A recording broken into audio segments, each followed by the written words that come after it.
Oh, it's okay. Emmerin will protect you. I will see to your proper burial. There's really nothing to be afraid of. Yeah, just like these guys Pissy got their proper bitch. burial, and then I take Bonebreaker and like bonk one of the skeletons on the head. And it just like the head kind of like rattles for a second and then just falls off. Don't do that. Don't do what? And I hit another It's- one. Orlo, it's disrespectful.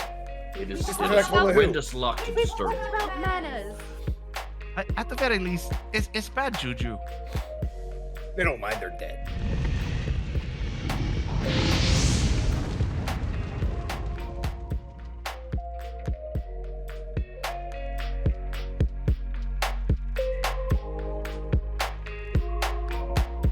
I imagine it's like a wreckage. Correct. It is the wrecked remains of a galleon. It's the upper part of the hull and the upper like pieces of the upper deck, and part of the mast as it's kind of just cracked and leaned over. Do you guys remember that story we heard about Lady Alhaya? Just her and her family and the galleon. Yeah, vaguely, Exactly. vaguely. Orlo. This is a ship. You I think don't like that this. might be the ship, Orlo? I think it might be, and I don't want to be here anymore. We're here to fight her. That's the whole reason we're doing this. You know, I say a lot of things, and then I find myself in situations I don't feel like I should be in, and this is one of those situations. Well, then you can go back if you would like. Oh, not by myself, absolutely not. I'm just gonna roll my eyes at Orlo and start looking around to see if I can see any sign of Roland or Michelle. Okay. Go ahead and if you all three of you are more than welcome to give me a perception check. While you're doing that, we're going to talk about what happens to Sir Roland and his compatriot Michelle. As you reached out to grab Michelle, you felt as he was getting just ripped through this torrent, and you grabbed onto him to try to help. And unfortunately, when you're in the water, there's not much to stable yourself on, so you just get pulled right along with him. And the two of you get flung out into the middle of just literally open air. And below you, you can see that there's this galleon piece as you start to fall towards it. Uh-oh. You and Michelle both take somehow only 7 points of damage because I'm terrible at rolling dice. But you take 7 points of damage, and you kind of, for a moment, are just dazed. And as you hit the deck of this galleon, you can hear the waves and thunder crashing over top of you. And you look up and you see that, again, it's just this open sky. With just lightning crackling through. And as you look around the vessel, go ahead and give me a perception check if you would. Another one? No, just Sir Roland. Oh, okay. I should have put some points into perception, y'all. It's like the most 13. called for check too. So, Yeah. His god will be perceptive for him. Roland's gonna like get up and like screw his eyes shut and then open them and kind of get up off the ground and say, "Okay, that's it. I've died." And he's gonna look down at Michelle. He's gonna make sure that Michelle's looking back at him, and he says, "And I'm in hell." And Michelle looks as he sees you staring down at him, and he goes, No, everything hurts too much to be dead. How could you possibly know that, Michelle? What do I see with my 13? So as you kind of quickly scan around this galleon, it is, well, was at least at one point very apparently a incredibly grand vessel. You can see the wood even that it was made from is incredibly high quality, especially at this point to have remained as unscathed as it is. It is battered and beaten, but it's still mostly intact. The ornate filigree that kind of lines all of the posts and the mast, and it is all very, very grand. But also you see that the wreckage kind of sprawls out from here. There's the skeletal remains of the crew and the sailors, boxes and barrels, just things smashed everywhere. And as you turn around to kind of get the lay of the land, you do see Eugene just kind of just hauling ass towards the boat to get to you. Durza behind him, and very closely behind them is the rest of the crew. Go ahead, and the three of you, what did we roll on perception? 15. 12. 18. Heard. Again, with much of what I just explained to Sir Roland, you guys do see you're running through this kind of large open field of just a seabed that is just covered, the closer you get, with just crates of materials and in some cases jewelry and gold, but also strewn within all of that is just these skeletal remains of what you can only imagine as the crew. Just pieces or parts of them throughout this just open hellscape in front of you.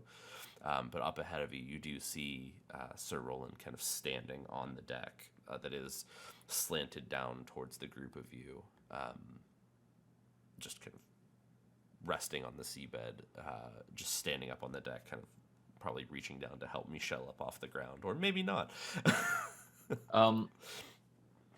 He is helping Michelle. When we're close enough, Emmerin is going to full on tackle into Sir Roland. Oh, Sir Roland, I thought I'd never see you again. Don't do that. And Roland's gonna like awkwardly pat him on the back. It's good to see you too. I'm just gonna look over at Lion and be like, I didn't think they really liked each other. Emmerin's gonna look up at him, just with like a shit-eating grin, and be like, "I knew you'd be alright." Roland's going to look over at Michelle and say, "You know, the real tragedy is that he survived." I was also thinking the same thing, unfortunately. Because now I still have to deal with you. Now, see, I'm not sure those two like each other, Orlo. Eugene, a teaching moment here. And Roland's gonna draw a sword and gesture grandly up at the whirlpool around them. Did you see what Michelle and I just did? Don't do that. Don't do that. He looks at you and goes, "Yes, sir. That seemed bad." We did it to show you. It was. With that, he pulls out like a small medical kit that he carries with him, and he's like, "Is there anything I can do?" And No. I'm fine. Michelle, are you okay? again, unfortunately. I'll just kind of look them both up and down, and like if there are any like tears or dings in their chainmail or anything like that, I'll use mending to kind of spruce it up a little. Very well. Heard. So, again, you guys are standing on the deck of this incredibly ornate, beautiful galleon.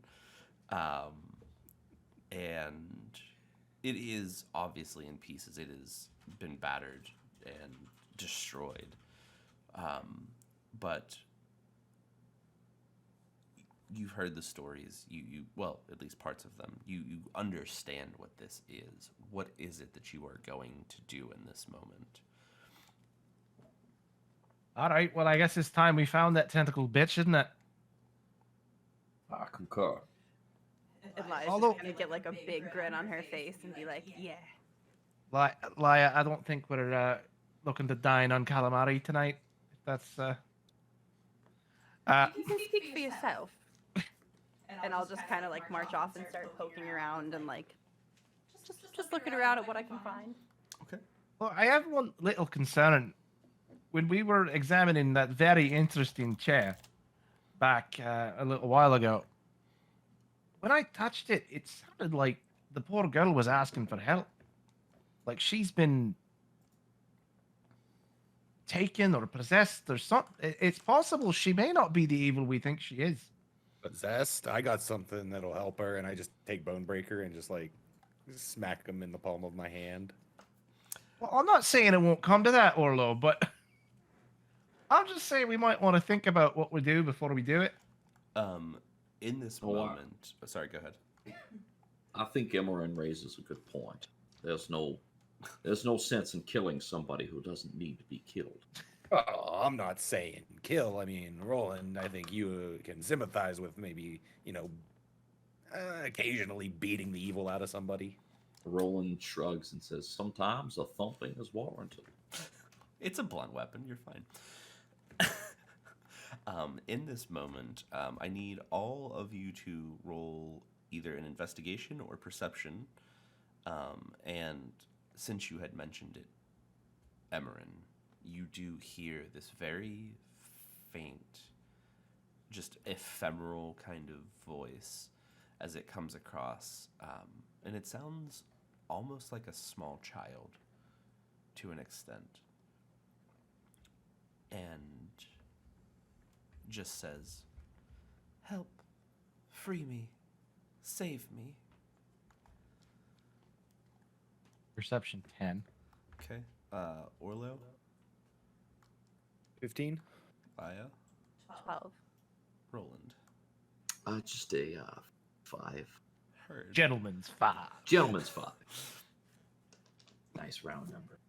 And I'll let the group know too that like, well, I know I just mentioned it, but I'm hearing the little girl again. Did anybody else hear that? Yeah, I was about to ask, does anybody else hear it or just Emmerin? As he mentions it, you do hear it all again, very, very quietly, but louder than what you had just heard at Emmerin, just kind of a little bit above the crashing sounds. You all just hear it coming straight across the deck. Give me goosebumps. And you, or any of you, none of you have a sailor as a background, I imagine, correct?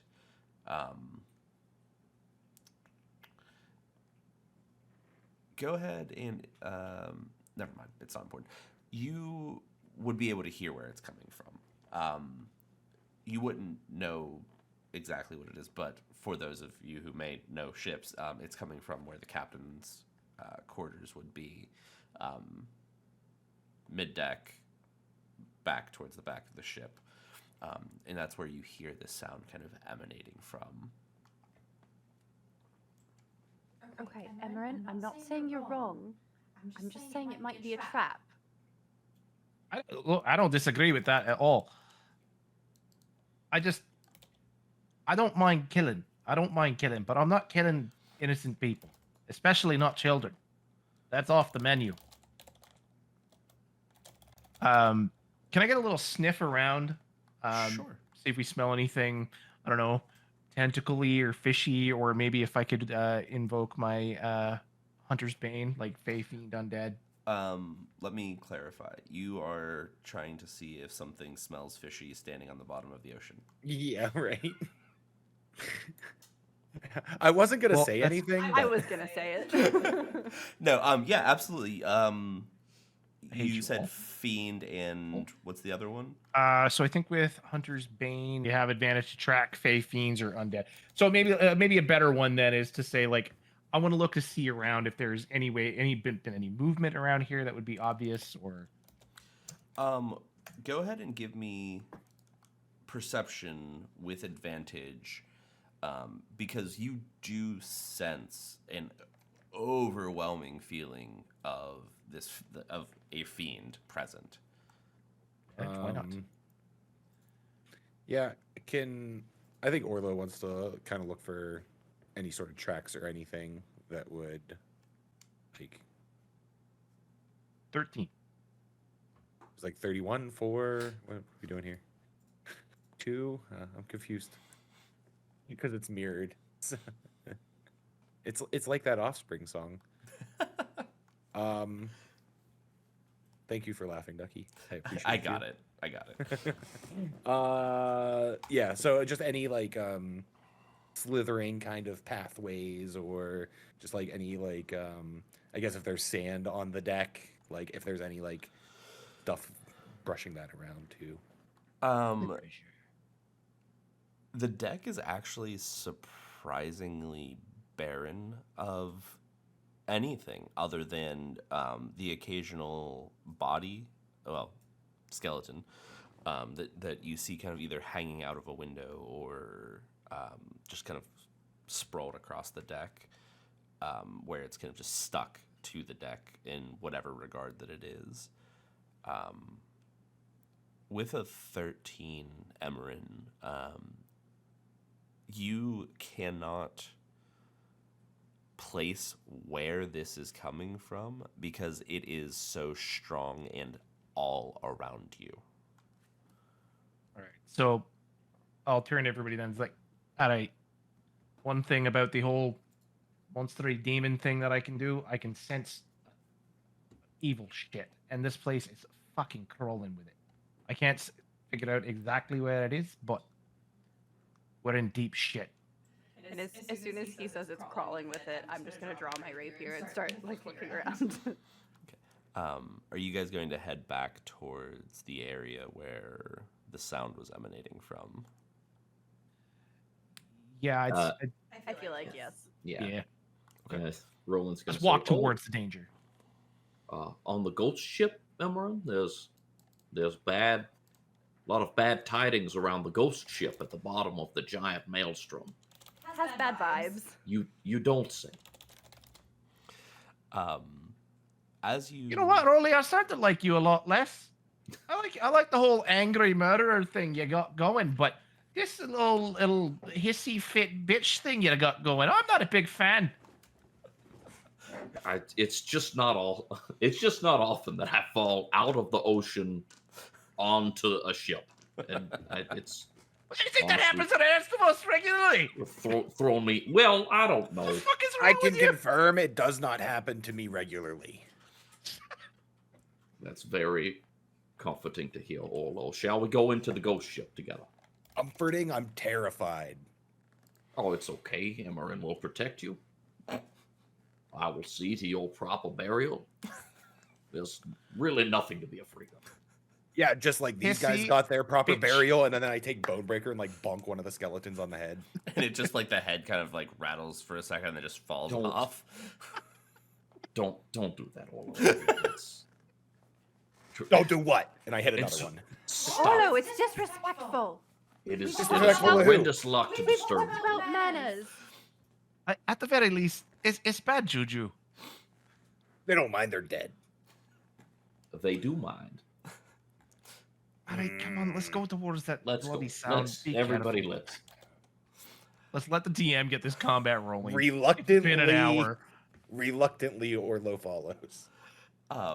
As you guys enter this, I hesitate to say room.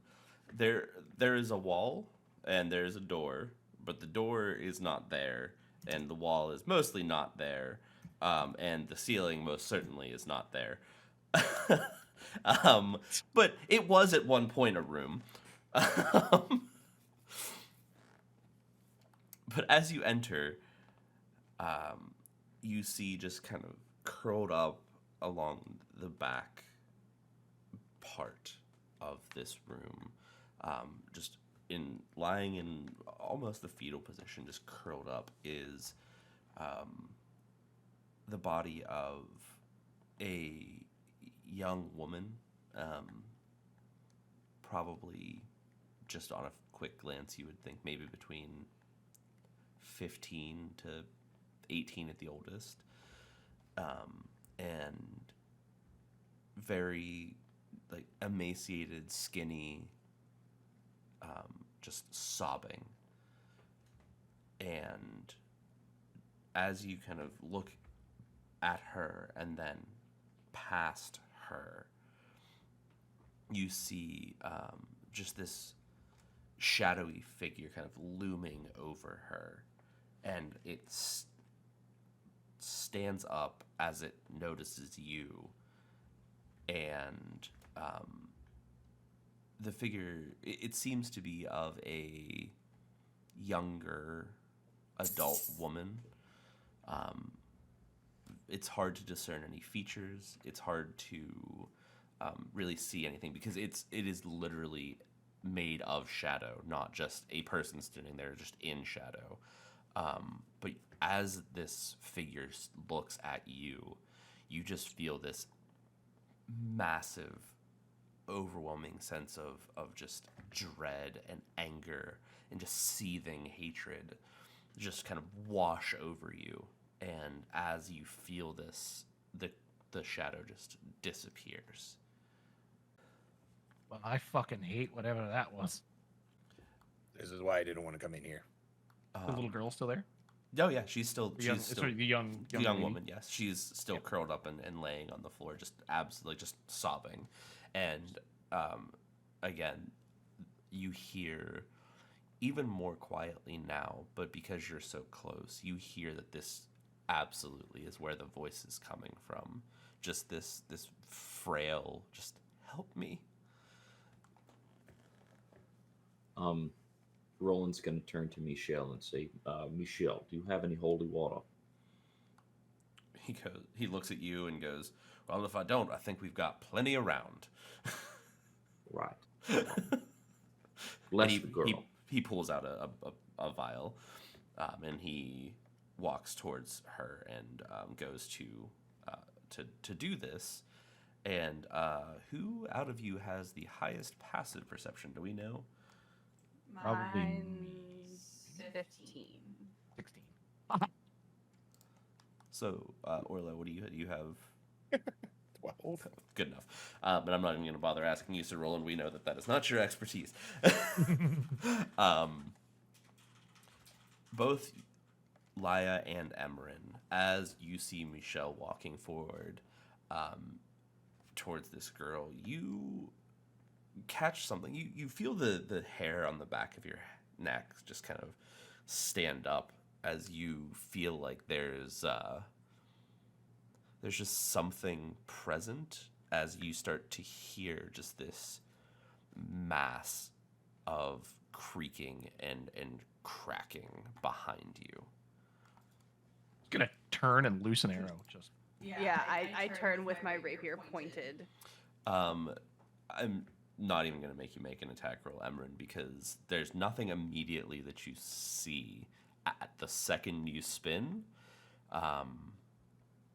But with that, go ahead and roll for initiative. ah, there it is. Here Wait we for that go. Well, I've been waiting for that one. I mean, been stalling all night so that we wouldn't have to do it. Mm-hmm. Dirty How many more 20. quips can we get in? Good job, PK. You beat the 18-year-old. The incredibly Orlo. perceptive 18-year-old. Thanks, it's the trauma. Orlo, what do we have? 14. Sir Roland. Lucky 13. What is actually very funnily enough? What is your what was your actual roll? 12. You and Michelle both rolled a 13, but you beat him. And then Emmerin. 18. Okay. So Laia and Emmerin spin around. Laia with her rapier. Emmerin loses an arrow from the cracking and creaking.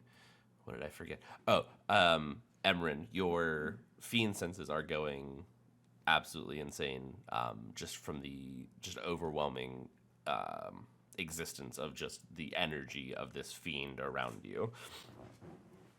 So would anybody in the Sanguine Circle have written about, talked about anything a fiend of this kind, like that would give this oppressive? Go ahead and give me a history check. History check. To recall information about fair fiends, I get advantage. Nice.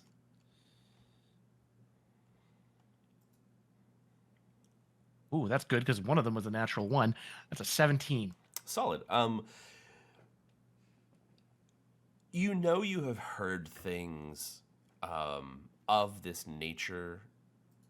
Maybe not to the extent that you're currently feeling it, but there are members of your order that have dealt with powerful beings, and the overwhelming sense of what it is existing around you. Like, you would have heard something about this, and it wouldn't be necessarily immediately worrying to you. It's just, that they're very close, and that they're strong, right? That's, you understand the metric of what it is. It has nothing to do with anything else beyond that. Any information about what they might not like? Or strengths, or... The only thing that you would know, it obviously varies from situation to situation, but fiends particularly do not like radiant damage. So anything that is holy in nature is something that is going to be particularly not great for them. Okay. But beyond that, nothing that would be immediately useful in that particular sense, because it just depends based on the environment and the case. Good. Okay. As Michelle starts walking forward towards this girl. Again, this is when this all starts really kind of starts to happen more and more aggressively. Every step he takes, you just it feels like something's shifting the boat almost. And at a certain point, because Laia and Emmerin, you guys are facing that way, obviously the rest of you see them immediately spin on their heels. But you see this massive kind of clawed hand just reach over the back of the bow of the ship and just kind of push itself up over the back side of the boat. Roughly there.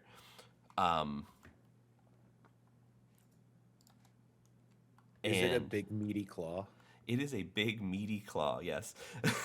No, it's a very like almost emaciated skeleton-like hand. It has flesh on it still, but it is God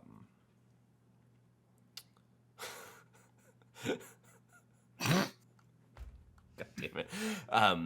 It is just like these very like slender, long kind of clawed fingers. It looks like an actual hand with like long nails, basically.